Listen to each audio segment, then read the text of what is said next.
21 رمضان مبارک سیدنا مولا علی رضی اللہ تعالی عنہ علیہ السلام کا یوم شہادت بھی ہے۔ 70 سردار غزوہ بدر میں کافروں کے قتل ہوئے، جس میں سے 24 سردار مولا علی کے ہاتھوں واصل جہنم ہوئے۔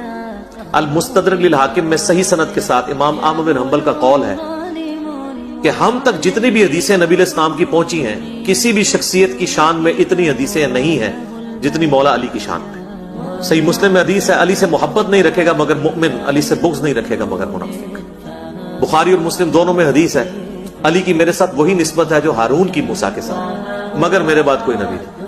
اور سنن ابن ماجہ میں حدیث ہے، حسن و حسین جنتی نوجوانوں کے سردار ہیں، وَأَبُوهُمَا خَيْرُهُمَا، اور ان کے والد ان سے بھی بہتر ہیں۔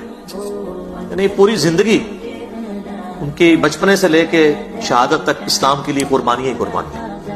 اللہ تعالیٰ مولا علی رضی اللہ تعالیٰ عنہ پر کروڑوں رحمتیں نازل فرمائے، اور انہوں نے اسلام کی خاطر جو کچھ کنٹریبیوٹ کیا ہے، اللہ تبارک و تعالیٰ اس کا بہتر نعم البدل ان کو عطا فرمائے۔ یقیناً ملنے والا ہے، اس میں تو کوئی شک ہی نہیں ہے۔